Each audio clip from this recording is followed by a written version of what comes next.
अस्सलामुअलैकुम दोस्तों। 9/11 यानी 11 सितंबर 2001 ये एक ऐसा खौफनाक दिन था जिसने न सिर्फ अमेरिका बल्कि पूरी दुनिया को हिला के रख दिया था। एक ऐसा दिन जिसका असर आज 22 साल बाद भी देखने को मिलता है। दो planes with around 90 passengers each, वो दोनों planes crashed with into twin towers. और जैसे ही वो पहला प्लेन क्रैश करा,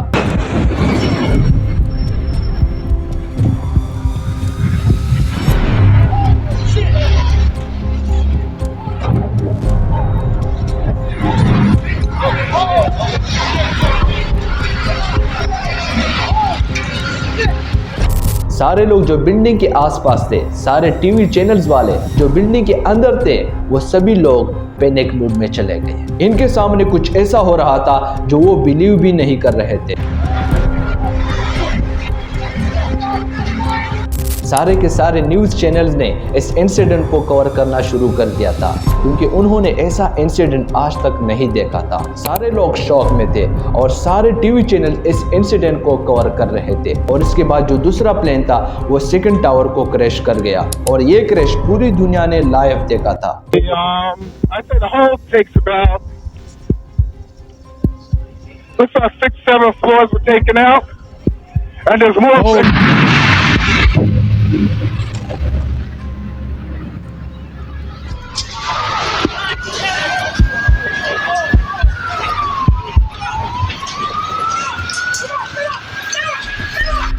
ये पूरी हिस्ट्री का सबसे बड़ा अटैक था। इस इंसिडेंट का असर आज भी 22 सालों के बाद भी मिलता है, जिसकी वजह से पूरी दुनिया में एंटी मुस्लिम माहौल फैल गया। जहां अमेरिका का कहना था कि ये एक टेररिस्ट अटैक था जो अलकायदा की लीडर उसामा बिन लादेन ने करवाया था। और इसी हमले का बदला लेने के लिए अमेरिका ने अफगानिस्तान और इराक पर हमला किया था। लेकिन ये सिर्फ कॉइन की एक साइड है, और कॉइन की जो दूसरी साइड है, it give birth to a very scary but a way of telling the potential truth, which is the culture of conspiracy theories.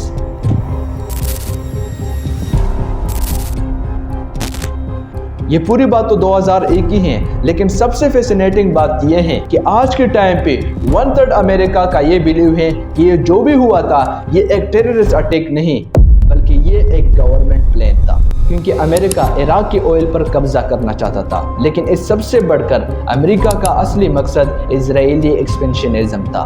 दोस्तों, असल में वर्ल्ड ट्रेड सेंटर का जो ये एरिया है उसमें दो ट्विन टावर्स थे, WT1, WT2 और कई सारे फाइनेंशियल सेंटर्स थे, WT3, 4, 5, 6, 7। और 9/11 में जो अटैक हुआ था इस वर्ल्ड ट्रेड सेंटर पे, वो दो ट्विन टावर्स पे हुआ था। लेकिन इस अटैक से कुछ दिन पहले वर्ल्ड ट्रेड सेंटर में कुछ मिस्टीरियल एक्टिविटीज हो रही थी। स्कॉट फोर्ब्स जो एक एम्प्लॉय थे फिडुसी ट्रस्ट कंपनी इंटरनेशनल में, जिनका ऑफिस 97 फ्लोर पे था, WT3 के साउथ टावर में। उनका कहना था कि हफ्ते के आखिरी दिनों में जब सबकी छुट्टी हुई थी तो मुझे फिर भी काम पर आना पड़ता था, और इन दिनों में वर्ल्ड ट्रेड सेंटर के एरिया में बहुत ज़्यादा सिक्योरिटी चेकिंग्स होती थी और रोज़ यहाँ वैन्स आती थी जिनमें कुछ केबल्स वगैरह होते थे। और जैसे ही वो लोग अंदर काम शुरू करते थे तो पूरे वर्ल्ड ट्रेड बिल्डिंग का पावर बंद कर दिया जाता था, और वो लोग अंदर क्या काम कर रहे थे कुछ समझ में नहीं आ रहा था। इतना ही नहीं, एक रिसर्च टीम के मुताबिक इस अटैक से 2 दिन पहले ऑप्शन मार्केट में बहुत ज़्यादा शॉर्ट सेलिंग की जा रही थी। वैसे दोस्तों, यहाँ पर मैं आपको बताता चलूँ कि शॉर्ट सेलिंग तभी गिर जाती है जब मार्केट गिरने या क्रैश होने वाला होता है, और किसी भी कंट्री का मार्केट तभी गिर जाता है जब उस कंट्री में कोई बड़ी प्रॉब्लम आ जाती है। और ऐसा ही होता है अमेरिका के साथ। जब ये दो प्लेन्स बिल्डिंग्स को क्रैश कर गए थे, उनके अलावा 2 और प्लेन्स भी थे, जिनमें से एक पेंटागन की तरफ जा रहा था और दूसरा प्लेन पोटेंशियली व्हाइट हाउस की तरफ जा रहा था। जो प्लेन पेंटागन की तरफ जा रहा था वो तो पेंटागन में क्रैश कर गया था, लेकिन जिस प्लेन को बोला जाता है कि वो शायद व्हाइट हाउस की तरफ जा रहा था, वो पहले ही से क्रैश कर गया था। ट्विन टावर्स पर प्लेन के क्रैश होने के बाद कुछ ऐसी चीज हुई जिसने दुनिया की सबसे बड़ी कंस्पिरेसी थ्योरी को स्टार्ट कर दिया था। जब ये दोनों प्लेन्स क्रैश कर गए थे तो इन बिल्डिंग्स में आग लगी हुई थी, और इसके बाद एक बिल्डिंग कोलैप्स कर गई।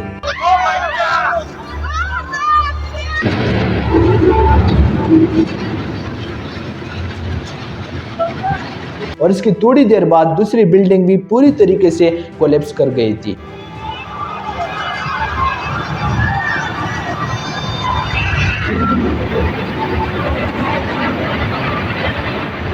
लेकिन दुनिया के सबसे बड़े टेररिस्ट अटैक में इससे क्या चीज हुई थी जिसकी वजह से दुनिया की सबसे बड़ी कॉन्स्पिरेसी थ्योरी स्टार्ट हो गई थी?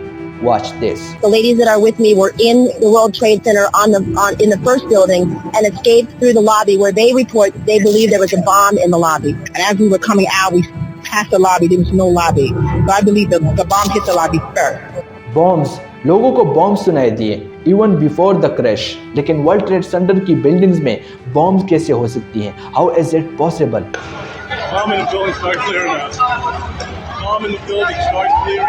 And वो bombs explode हुए before the crash. I believe that censorship started from the very beginning because when I was telling my story, they told me, "Oh, cut this out, cut this out." It was the first hijacked plane to hit the. It was the first hijacked plane. No, hello, that was an explosion before 9/11, before the plane hit it. So basically, अगर order देखा जाए तो सबसे पहले bombs explode हुए और इसके बाद plane crash हुए। लेकिन अगर वहाँ पर bombs थे भी, उनकी ज़रूरत क्या थी? उनकी ज़रूरत थी क्योंकि जिन इंजीनियर्स ने ये बिल्डिंग बनाई थी उनका कहना था कि प्लेन मारने से ये बिल्डिंग्स नहीं गिर सकती, क्योंकि जो प्लेन का फ्यूल होता है वो असल में रिफाइन केरोसिन होता है जिससे कोई भी स्टील मेल्ट नहीं हो सकता है। तो इसलिए प्लेन्स क्रैश्ड होने से पहले बॉम्ब्स का एक्सप्लोड होना ज़रूरी था और ये चीज़ डोनाल्ड ट्रंप ने भी कही थी। I happen to think that they had not only a plane but they had bombs that exploded almost simultaneously. Report के मुताबिक इस इंसिडेंट में इस प्लान में 3000 से भी ज़्यादा लोगों की मौत हो गई थी। अब ये दोनों ट्विन टावर्स जब पूरा नीचे गिर जाते हैं क्योंकि इन दोनों से प्लेन क्रैश हुए थे या फिर बॉम्ब्स एक्सप्लोड हुए थे, लेकिन इनके पीछे जो बिल्डिंग थी WT7 जिसके 45 फ्लोर्स हैं, इस बिल्डिंग में कुछ भी क्रैश नहीं हुआ था, लेकिन फिर भी ये बिल्डिंग 5:25 PM पर खुद ही कोलैप्स कर जाती है। और इससे भी हैरानी की बात यह है कि जो WT7 का ओनर था लैरी सिल्वरस्टाइन, उस टाइम उसके बेस्ट फ्रेंड थे इजराइल के प्राइम मिनिस्टर बेंयामिन नेतन्याहू। लेरी ने 99 ईयर्स के लिए बिल्डिंग लिस्ट पर ली थी और 9/11 से सिर्फ 1 महीना पहले वो इस बिल्डिंग की इंश्योरेंस करवाते हैं और वो भी टेररिज्म अटैक का इंश्योरेंस। और जब कोर्ट में ये केस जब चला तो लेरी को इसके डबल पैसे इसके इंश्योरेंस में मिले, लगभग $4.1 बिलियन उनको दिए जाते हैं। जब एक्सपर्ट्स की टीम इस मामले की जांच करती है तो इनको पता चलता है कि न्यूनो टर्माइट US मिलिट्री ग्रेनेड्स इस बिल्डिंग को गिराने के लिए इस्तेमाल किए गए हैं, जिसपे इन एक्सपर्ट्स का यही कहना था कि ये बिल्डिंग्स पूरी प्लानिंग के साथ गिराई गई थी। लेकिन जॉर्ज बुश इस टीम को हटाकर एक नई रिसर्च टीम को इस हादसे की रिपोर्ट को बनाने के लिए कहते हैं और ये नई रिसर्च टीम ये रिपोर्ट बनाती है जो वर्ल्ड ट्रेड सेंटर के ट्विन टावर्स थे, इनकी खिड़कियां और कुछ चीजें WT7 पर आ गई थी, जिसकी वजह से इस बिल्डिंग में भी आग लग गई और ये भी नीचे गिर गई। दोस्तों यहाँ पर मैं एक बात भूल गया था कि जब ये बिल्डिंग्स कोलैप्स कर जाते हैं तो अमेरिका के सदर जॉर्ज बुश वो कहां पर होते हैं? दरअसल वो एक क्लासरूम में होते हैं स्कूल के बच्चों के साथ, जहां वो बैठ के किताब पढ़ रहे होते हैं, वो भी उल्टा पकड़ के। और इसी वक्त इसके चीफ ऑफ स्टाफ क्लासरूम के अंदर आकर बुश के कान में कहते हैं, sir America is under attack. और मुझे लगता नहीं कि इसके स्टाफ ने ये अल्फाज बोले होंगे, तो फिर क्या कहा होगा कान में? Sir mission is successfully completed. और ऐसा मैं क्यों कह रहा हूं? क्योंकि जॉर्ज बुश का यहाँ पर कोई रिएक्शन नहीं होता है। वो 30 सेकंड्स के लिए ऊपर देखते हैं और वापस किताब पढ़ना शुरू कर देते हैं और अगले 7 मिनट तक वो बैठकर किताब पढ़ते हैं, बच्चों के साथ बातें करते हैं और इनके साथ फोटोज लेते हैं। तो अब अगर हम देखें कि सब के पीछे अमेरिका का क्या मकसद था, वैसे तो बहुत लोगों का ये मानना है कि वो इराक के ऑयल पर कब्जा करना चाहते थे, लेकिन इस सबसे बढ़कर अमेरिका का असली मकसद था इजरायली एक्सपेंशनिज्म। अब हम सबको पता है कि गवर्नमेंट के पीछे उसकी पार्टी के लोग और कुछ बिजनेसमैन होते हैं जो मुल्क को लूटने या फिर मुल्क को चलाने के लिए गवर्नमेंट का साथ देते हैं। लेकिन जो अमेरिकन गवर्नमेंट है उसके ऊपर कुछ पावरफुल लोग हैं जो पूरे अमेरिका को कंट्रोल करते हैं और ये लोग हमेशा से इजराइल को सपोर्ट और इसकी मदद करते रहते हैं, चाहे फिर इजराइल को वेपन्स देना हो या फिर पैसे देना हो, ये लोग इजराइल की मदद हर तरह से करते आ रहे हैं। और इन्होंने ये 9/11 इसलिए प्लान किया था ताकि इजराइल पूरी तरह से फलस्तीन पर कब्जा कर सके, क्योंकि इराक में बैठा सद्दाम हुसैन बार बार इजराइल को रोक रहा था, इनके रास्ते में आ रहा था। और 9/11 के बाद अमेरिका टेररिज्म के बहाने इराक में घुस जाता है और यहाँ से इजराइल पूरी फलस्तीन को अपने कब्जे में ले लेता है। काफी लोगों का यह मानना है कि जो 9/11 का अटैक है इसकी प्लानिंग 3-4 महीने में नहीं हुई, बल्कि इसकी प्लानिंग 30-40 साल से हो रही थी। मैं तुम्हें बताता हूँ प्रेडिक्टिव प्रोग्रामिंग के बारे में।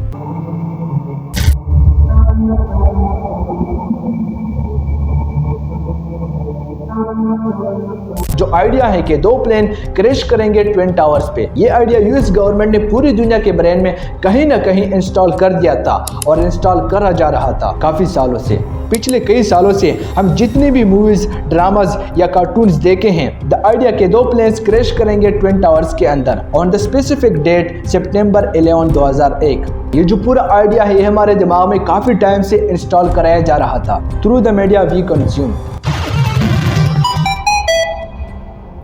लेकिन अब सवाल यह है कि अगर प्रेडिक्टिव प्रोग्राम चल रही है तो इसके थ्रू खाली 9/11 का आइडिया तो नहीं डाला जाएगा हमारे दिमाग, और ऐसी कितनी चीजें होगी जो प्रेडिक्टिव प्रोग्रामिंग के जरिए हमारे दिमाग में डाली होगी। पता नहीं कितने ऐसी सारी चीजें होगी जो सालों से हम देखते आ रहे हैं लेकिन हमने इसे नोटिस नहीं किया है, लेकिन हमारे दिमाग में कहीं ना कहीं फिट हैं, और वो सारी चीजें हो सकता है कि फ्यूचर में हो जाए और फिर हम फ्यूचर में जाके सोचे कि वाओ ये भी शायद प्रेडिक्टिव प्रोग्रामिंग था। अब यहाँ पर सबसे बड़ा सवाल ये उठता है कि जब अमेरिका ने यह प्लान खुद बनाया था तो इसकी जिम्मेदारी उसामा बिन लादेन ने क्यों ली थी। लेकिन यहाँ पर एक ट्विस्ट है। military.com की एक रिपोर्ट के मुताबिक उसामा बिन लादेन को असल में एक जानलेवा बीमारी हुई थी, मार्फन सिंड्रोम, जो हर 5000 में से एक इंसान को होती है, और डॉक्टर स्टीव का यह कहना था कि इस बीमारी में इंसान ज्यादा दिन तक जिंदा नहीं रहता है, और 9/11 की 1 महीने के बाद उसामा बिन लादेन की डेथ हो जाती है। लेकिन अमेरिका का यह कहना था कि हमने 2 मई 2011 को उसामा बिन लादेन को मार दिया था, जबकि वो पहले ही से बीमारी से मर गया था। और इस सबसे बड़ी बात यह है कि अमेरिका ने ना कोई फोटो, ना वीडियो और ना ही उसामा बिन लादेन की डेड बॉडी दुनिया को दिखाई। हालांकि सद्दाम हुसैन और गद्दाफी को जब मारा गया था तो अमेरिका ने पूरी दुनिया को दिखाया था, लेकिन अमेरिका का इन सबसे बड़ा दुश्मन उसामा बिन लादेन था, और अमेरिका का यह कहना था कि हमने उसामा बिन लादेन की डेड बॉडी को समंदर में फेंक दिया था। अब 9/11 के अटैक के बाद मुस्लिम्स पर अटैक बहुत ज्यादा बढ़ जाते हैं। द वर्ल्ड की एक रिपोर्ट के मुताबिक 2001 में 481 क्राइम्स इंसिडेंट होते हैं मुस्लिम कंट्रीज के खिलाफ, लेकिन ये मुस्लिम के खिलाफ जो भी हेट क्राइम और एब्यूजेस थे वो वक्त के साथ साथ बढ़ते ही चले गए, यहाँ तक कि बहुत से सारे मुस्लिम को बिना एविडेंस के जेलों में डाला गया। एक बड़ी तादाद में ह्यूमन अब्यूजेस राइट्स देखने को मिले, और जो अवाम थे अमेरिका के वो बिल्कुल इसके सपोर्ट में थे, क्योंकि न्यूज चैनल के जरिए इनकी ब्रेन वॉश की गई थी। दोस्तों ये थी 9/11 के बारे में कुछ फैक्ट्स। इसके बारे में आपकी क्या राय है कमेंट सेक्शन में जरूर बताइए। इजाजत दीजिए, अल्लाह निगहबान।